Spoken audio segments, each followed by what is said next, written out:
Cold war era and the non aligned moment part number 2 discuss करने वाले हैं। I hope part 1 आपने सही से देख लिया हो और आपको कोई भी इशू ना हो पार्ट नंबर 1 में। अब शुरू करते हैं पार्ट नंबर 2। पार्ट नंबर 2 में जो कंसेप्ट हम पढ़ेंगे आज वो है arenas of the cold war. Arenas, areas, arenas, areas दोनों एक तरीके से सेम लगते हैं और दोनों की मीनिंग भी एक तरह से बेटा सेम ही है। क्वेश्चन बेटा 2 मार्क्स में आता है आपके एग्जाम्स में कि what is the meaning of arenas of cold war. So बहुत ही सिंपल इसका आंसर है, घबराना मत, बिल्कुल सिंपल है, समझने वाली बात है, समझो जरा। ऐसे areas where crisis and war occurred, ऐसे एरियाज जहां पे झगड़ा हो गया था या होने की आशंका थी, एंड थ्रेटेंड टू अकर। ठीक है, ऐसे एरियाज जहां पे झगड़े हो गए थे, जहां पे झगड़े होने की आशंका थी, किसके बीच? अलायंसेस सिस्टम के बीच, यानी कि यूएस और यूएसएसआर, यानी कि वेस्टर्न अलायंस और ईस्टर्न अलायंस, इन दोनों के बीच जिन एरियाज में झगड़ा होने के चांसेस थे उन एरियाज को बोला गया अरीनास ऑफ द कोल्ड वॉर। झगड़े हुए भी, लेकिन जहां पे झगड़े हुए उन झगड़ों ने कुछ लिमिट्स को क्रॉस नहीं किया था। आई रिपीट अगेन, ऐसे एरियाज जहां पे झगड़े होने वाले थे दो ग्रुप्स के बीच, दो ग्रुप्स यानी कि यूएस एंड यूएसएसआर, बट दोनों के बीच झगड़े नहीं हुए थे, इसी को बोलते हैं अरीनास ऑफ कोल्ड वॉर। ठीक है, अब मैंने बोला यहाँ पे होने वाले थे या हो गए थे, तो जहाँ पे हो गए थे वहाँ पे काफ़ी जानें गई थी, जैसे कि बहुत लोग मारे गए थे। कहाँ पे? कोरिया में, वियतनाम और अफगानिस्तान क्राइसिस में। ठीक है, but world was spared a nuclear war and global piece. ठीक है, ये कुछ जाने गई थी, लेकिन इन वॉर्स ने, कोरिया क्राइसिस में, वियतनाम में, अफगानिस्तान में, इन क्राइसिस में न्यूक्लियर वॉर में तब्दील होते होते ये झगड़े रुक गए थे, यानी कि थर्ड वर्ल्ड वॉर होते होते रुक गया था इन छोटे छोटे झगड़ों में। ठीक है, अगर मैं एग्जांपल देते तो फॉर एग्जांपल बेटा आपका कोरियन क्राइसिस, बर्लिन क्राइसिस और कॉन्गो क्राइसिस, ये 3 झगड़े जो हैं ये बेटा तरीके से वेस्टर्न और ईस्टर्न, यूएस और यूएसएसआर के बीच ही हुए थे। ठीक है, अब झगड़ों को रोकने वाला भी तो होना चाहिए, तो झगड़ों को रोकने के लिए सबसे आगे थी नैम कंट्रीज। नैम यानी कि नॉन अलाइंड कंट्रीज, जैसे कि बेटा आप देख पा रहे हैं यहाँ पे कि non aligned countries played the crucial role in reducing cold war conflicts. इन कंट्रीज ने काफ़ी महत्वपूर्ण रोल प्ले किया था झगड़ों को रोकने में, बिचौलिए बन के झगड़ों को रोकने में। फॉर एग्जाम्पल नेहरू ने दोनों कोरियाज में और यूएन सेक्रेटरी जनरल ने कॉन्गो में एक बहुत तगड़ा रोल प्ले किया था। किस चीज़ में?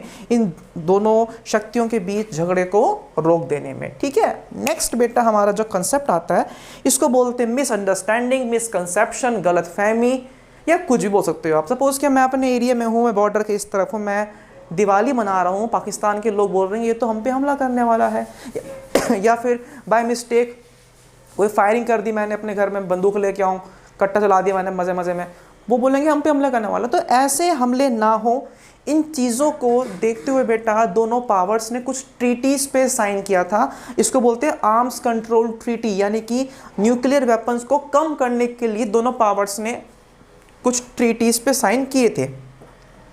ये ट्रीटीज बेटा 1 मार्क से पूछ सकते हैं। ट्रीटीज के नाम है limited test ban treaty, nuclear non proliferation treaty और anti ballistic missile treaty. 3 treaties हैं, 1 मार्क्स में पूछ सकते हैं। कंसेप्ट आपको क्लियर हो गया होगा। अरीनास ऑफ द कोल्ड वॉर, ऐसे एरिया जहां पे झगड़ा होने वाला था या हो गया था, बट वो झगड़ा वर्ल्ड वॉर का रूप नहीं ले पाया। थैंक यू सो मच इस पार्ट के लिए।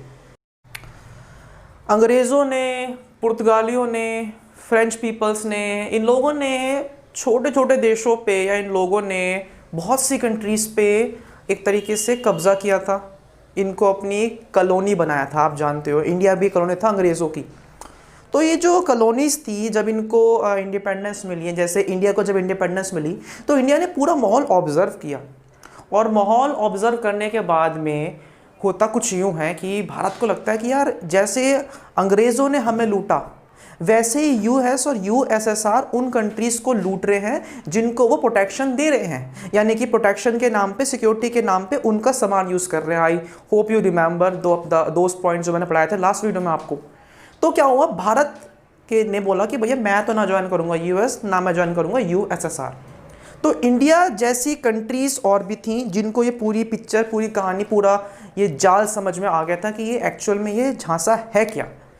इसी के साथ बेटा ये जो सारी पिक्चर थी, इसी को बेटा बोला गया चैलेंज टू बायपोलैरिटी। बायपोलैरिटी मतलब पता ही है आपको, बायपोलैरिटी मीन्स कि यूएस और यूएसएसआर की जो दबदबा था उसको चैलेंज किया इंडिया जैसी कंट्रीज ने, और साफ साफ बोल दे कि ना ज्वाइन करेंगे यूएस, ना ज्वाइन करेंगे यूएसएसआर। क्योंकि भारत ने अगर इन दोनों में से किसी एक को भी ज्वाइन किया होता ना, तो 190 साल तक जो अंग्रेजों ने हमारे साथ किया वही इन दोनों में से कोई एक करता।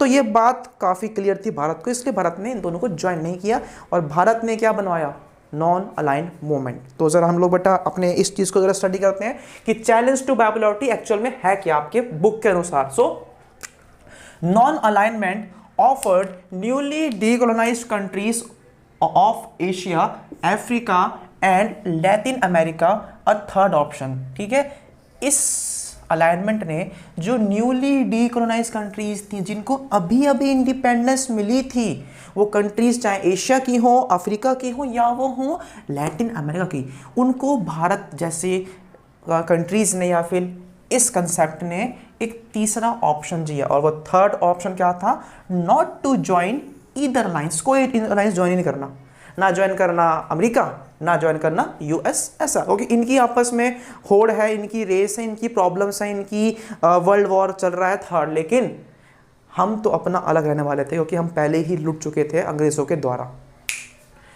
Roots of NAM went back to the friendship between, ये जो बेटा नैम की जो कहते हैं ना, जो नींव पड़ी थी, जो बेटा शुरुआत पड़ी थी, उस शुरुआत में 3 लीडर्स थे। कौन कौन से थे, यूगोस्लाविया से जोसेफ ब्रोज टिटो, इंडिया से नेहरू, इजिप्ट से गमाल अब्दुल नासिर। ठीक है, इन तीनों लीडर्स ने एक मीटिंग की थी 1956 में, और इस मीटिंग की जो बातें थी, जो प्रिंसिपल्स थे, उनको इंडोनेशिया की सुकर्णो और घाना के वामे एंक्रोन ने भी सपोर्ट किया।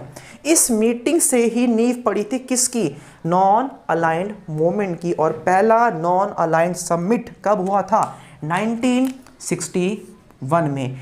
कहाँ हुआ था, बेलग्रेड में। पहला नॉन अलाइंड समिट कब हुआ था, 1961 में। कहाँ हुआ था, बेलग्रेड में। क्यों हुआ था, क्या रीजंस थे, रीजंस उसके ये थे कि इन 5 कंट्रीज में एकता थी, कोऑपरेट करने की यूनिटी थी, इनमें कोऑपरेशन की फीलिंग थी कि अगर एक के ऊपर भी कुछ अटैक होगा या कुछ बात होगी तो ये 5 मिलके आगे आएंगे।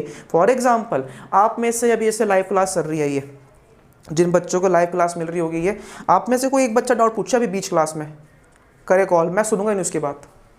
तो क्या कर रहा है ना, पूरा बैच पढ़ रहा है, अकेला कॉल कर रहा है, मैं सुनूंगा नहीं। लेकिन हाँ, अगर 50 बच्चों में से 30 बच्चे कह रहे हैं सर समझ नहीं आ रहा, तो मैं उसी टाइम रिस्पॉन्ड करूंगा। ऐसा नहीं है कि मैं उस एक की बात नहीं सुनूंगा, मैं सुनूंगा, लेकिन सुनूंगा बाद में, क्योंकि सिर्फ एक है। और जब वो 30 बच्चे ऑन द स्पॉट पूछ रहे हैं तो मैं रिस्पॉन्ड करूंगा। क्यों, क्योंकि भाई ग्रुप में समझ नहीं आ रहा है। वैसे अगर कोई एक बंदा रिस्पॉन्ड करता, कोई एक बंदा बोलता नहीं आ रहा साथ तुम्हारे यूएस के, तो उसको तो वो सही कर देते अपने अकॉर्डिंगली, उसको मार के पीट के। लेकिन 5 लोग कह रहे थे, 5 कंट्रीज़ कह रही थी, तो 5 कंट्रीज़ को रिस्पॉन्ड करना इतना आसान नहीं था यूएस और यूएसएसआर के लिए। इसी कारण से आपका नैम बनाया गया था कि नैम जो है वो एक तीसरा ऑप्शन भी दे सके। ठीक है, दूसरा, भाई कोल्ड वॉर बढ़ रहे थे। इससे पहला कंसेप्ट हमने करा था अरीना वाला, अरीनास ऑफ कोल्ड वॉर। और आप जानते हो कि जब 2 लोग झगड़ा करते हैं तो छुटवाने के लिए, हटवाने के लिए एक बंदा बीच में चाहिए होता है। तो वो बंदा कौन था, वो बंदा था आपका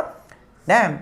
ठीक है, तो growing cold war tensions and its widening arenas, तो बिचौलिए बनने के लिए हमको नैम की जरूरत थी। एंड लास्ट पॉइंट बेटा क्या आती है आपका, कि भाई ड्रामेटिक एंट्री, 16 नई कंट्रीज जो थी अफ्रीका की, उनको इंडिपेंडेंस मिले, तो उनको भी रोक देना कि भैया ऐसा है, ना जाओ, लुट जाओगे खाम में। ठीक है ना, दोस्ती के नाम पे, प्रोटेक्शन के नाम पे आप भी मारे जाओगे। तो ये पूरा बेटा सीन था आपका नैम का। ठीक है, अब जो बेटा आपका जो फर्स्ट समिट हुआ था बेटा, उसको 25 मेंबर्स ने अटेंड किया था। ठीक है, लेटेस्ट मीटिंग बेटा जो हुई थी वो आपकी हुई थी हवाना में। 14 समिट जो बेटा हुआ था इसका हवाना 2006 में हुआ था, जिसमें बेटा आपके 116 मेंबर्स थे और 15 ऑब्जर्वर्स की कंट्रीज थी। ठीक है बच्चों, अब अक्सर एक चीज आपसे पूछी जाती है कि नॉन अलाइनमेंट और आइसोलेशनिज्म और न्यूट्रलिटी, ये तीनों का कंसेप्ट सेम है? जवाब क्या है? चलो पढ़ते हैं जवाब क्या है इसका। ये तीनों सेम है नहीं है? नॉन अलाइनमेंट, आइसोलेशनिज्म, न्यूट्रलिटी, इसको याद रखो।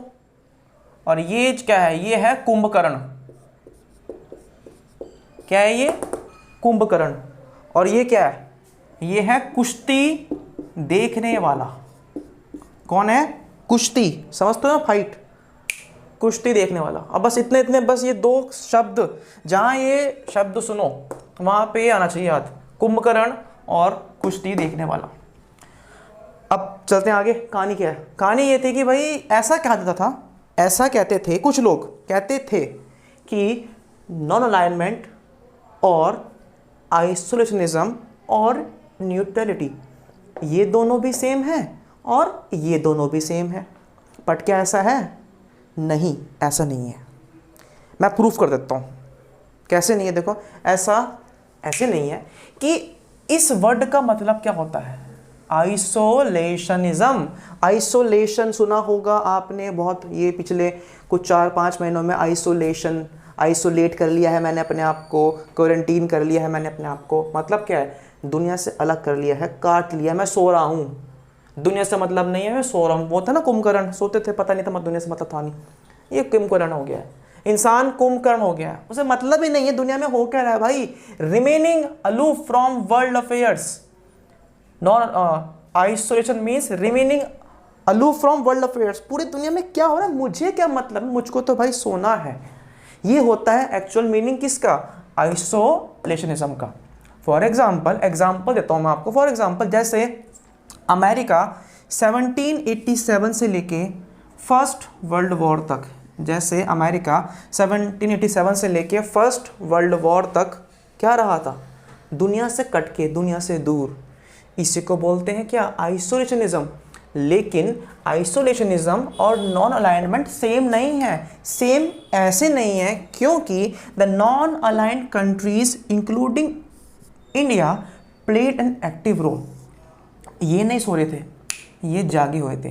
दे are playing an active role in mediating between the two rival alliances in the cause of peace and stability. पूरे वर्ल्ड में पीस को स्टैब्लिश करने के लिए, स्टेबिलिटी को स्टैब्लिश करने के लिए इन्होंने एक्टिव रोल प्ले किया।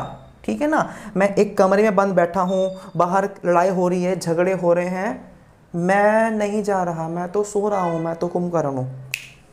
समझ में आ गया? Next, neutrality. कुश्ती देखने वाले, कुश्ती इंजॉय करने वाले लोग हैं ये। क्या मतलब? अब ये बोला गया कि नॉन अलाइनमेंट और न्यूट्रलिटी दोनों सेम है? नहीं सेम, क्योंकि इसका मतलब होता है it refers principally to a policy of staying out of war. यानी कि झगड़ा हो रहा है ना, दूर होके देखो भाई। क्या कुश्ती देखने वाले हो ना, अब तो आप देखो दूर होके, मतलब मत रखो, लड़े मरे कटे, देखते रहो।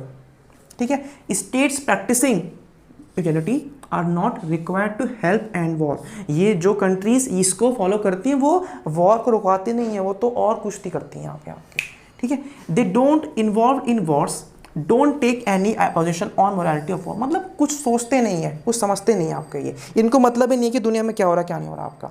बट अगर हम बात करते हैं नॉन अलाइनमेंट की, NAM including India were actually involve in war.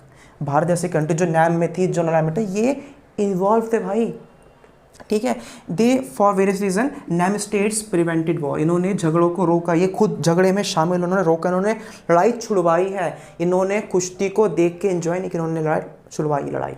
अब बताओ, अब वीडियो से पहले हम सोच रहे थे कि ये तीनों सेम है, ये सेम है, ये सेम है। नहीं, ये और ये क्या है? डिफरेंट। ये और ये क्या है? डिफरेंट। समझ में आ गया आपको?